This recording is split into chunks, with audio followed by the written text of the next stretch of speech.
Jenny is still with us, and I have to ask you, Jenny, what's your take on this whole defense of snitch? It was a crime of passion because the victim in the case called him a snitch. Now, there were 9 minutes that elapsed before he came back and shot him, but do you think that this defense can hold water?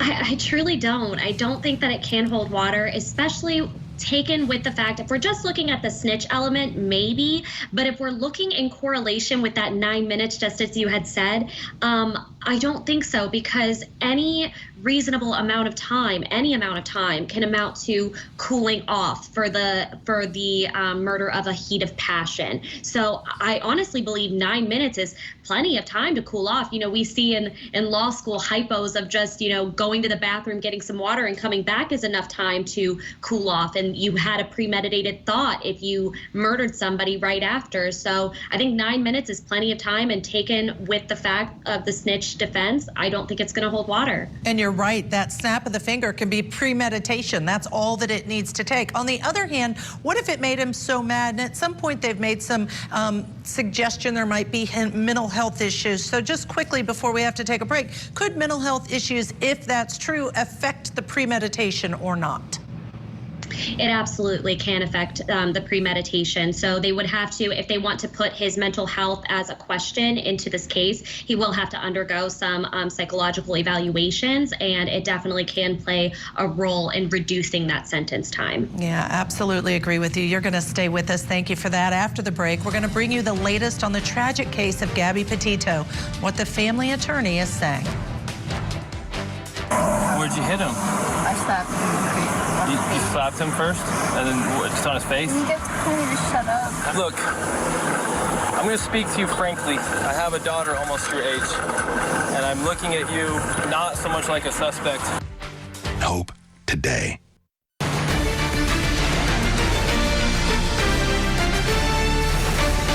Turning our attention now to the tragic case of Gabby Petito and the follow-up lawsuit by her family. The parents of Brian Laundrie are on pins and needles as they wait to see if their motion to dismiss a lawsuit is granted by the court. This is after the Petito family filed charges that the Laundries knew that Gabby was dead and that they knew the location of her body. The Petitos claim that Brian's parents refused to share that information and even gave them false hope in the form of a statement through their attorney. In that statement, they wished for the Petito family to find their missing daughter. Let's listen to a portion of yesterday's hearing.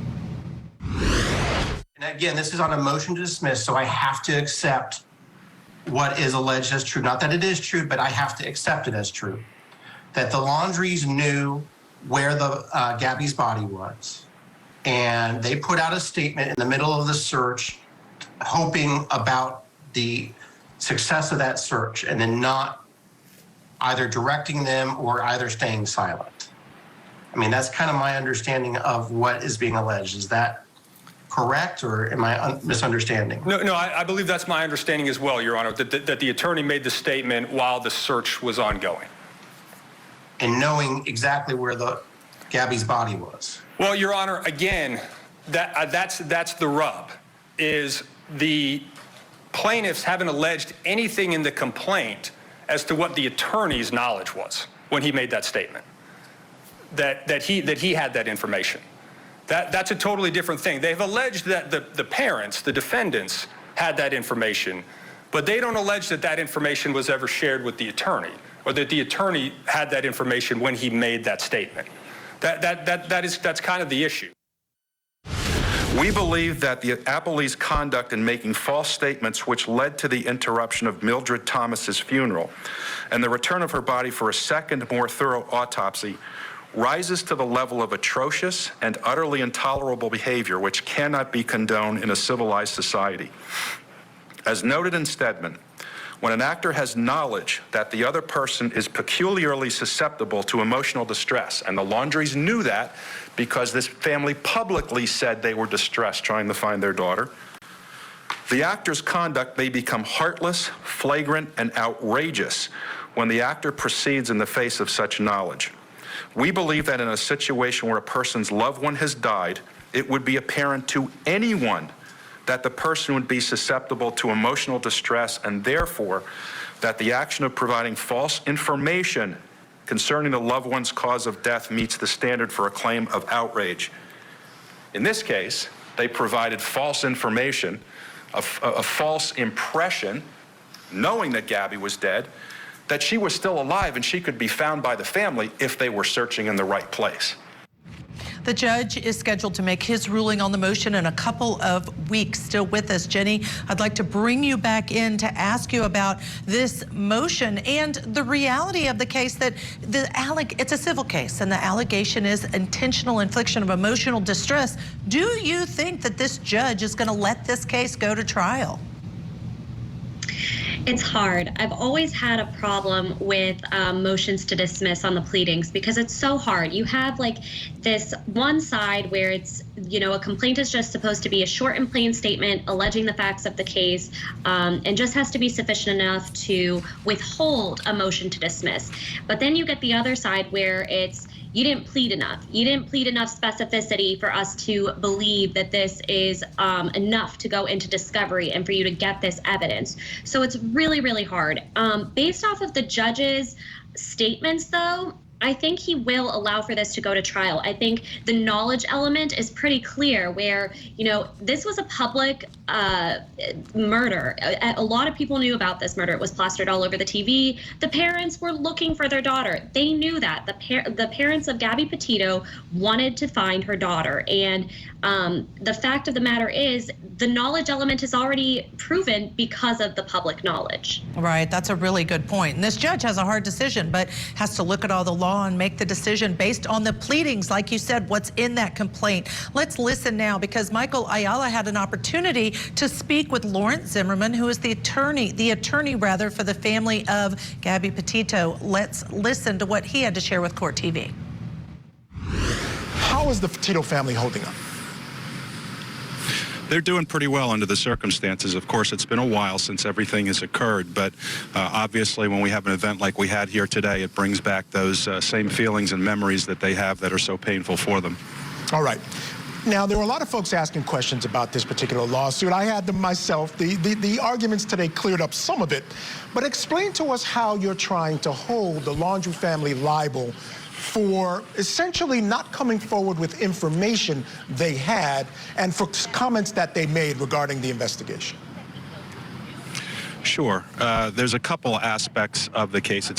You're right. Part of it is for them not coming forward, and that's probably the most difficult part of the case that we had, but it's beyond that. It's their entire course of conduct. We have to remember that the Petito family and the Laundrie family knew one another. Their children were going to get married. They'd been at one another's homes. They talked on a fairly regular basis, and that all changed after August 27th. So we have a situation where we've had contact. Now Gabby's parents can't reach her. They reach out to the Laundries. They get nothing in response from the Laundries. Roberta Laundrie goes so far as to block Nicole Schmidt on her cell phone, so she can't call her, she can't text her, the one person who was her hope of finding out what happened with Gabby. But then the worst statement was the statement made by Attorney Bertolino on behalf of the Laundries, in which, knowing that that Gabby had been murdered, and knowing where Gabby's body was located, and knowing that the Petito family was desperate to find their daughter, he issues a statement saying they hope that they're successful in finding the family and that the family is reunited, giving false hope to the Petito family, obviously lying about the whole situation, wishing them hope. So it just caused them incredible pain. All right. Now, I want to understand where you're grounding the claim that they had to talk to the Petito family. I understand they were friends. They decided not to talk after a certain point. They blocked them, did things that they probably should not have done, or one would think they wouldn't do. But legally, where are you grounding this claim that they should have or had a duty to speak to either the Petito family or the authorities? Well, as I said to Judge Carroll today, that's probably the most difficult thing for me to get around. And so we're focusing not so much on the fact that they didn't speak, but we're focusing on their conduct from the 28th of August when they learned that their son had murdered Gabby until Gabby's body was found, and what they did. They went on vacation knowing that the Petitos were looking for Gabby. So they lived their life while people who were supposedly their friends were suffering trying to find their daughter. So admittedly, the refusal to speak up is a tough one. There's no First Amendment right, in my opinion, to remain silent. The question is there an obligation for them to speak up? I don't know, but I'm hoping the judge says there is. All right, Jenny, even if there wasn't a duty for them to speak up and say what they knew or what had happened, I think that the fact that their attorney made the statement that you referenced and said, oh, we hope you find your daughter, and he made that statement on behalf of the family, I think that's the issue they can't get around, is that very statement.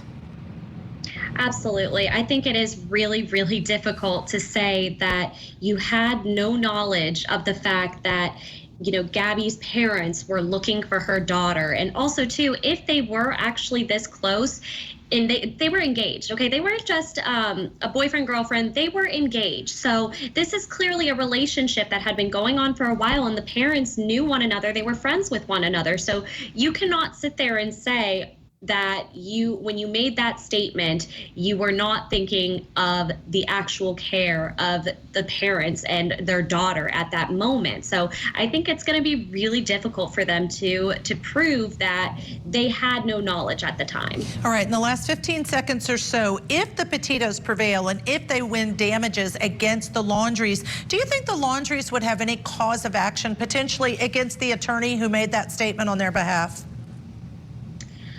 They might, but I don't think it would be very likely. I guess mainly the main thing would be that if the statement was false, they might have a defamation claim. But other than that, I don't think that they can go after the attorney's statement. All right. Thank you so much, Jennifer El-Kadi, for joining us today. Greatly appreciate all your expert analysis and staying with us. We do have to take a short break, but coming up, Jeffrey Paschal on the stand. The 90-day fiancé has a hearing tomorrow in which he's requesting a new trial. We're going to look back on how he did on the stand the very first time. Stay with us here on Court TV, your front row seat to justice. Act now.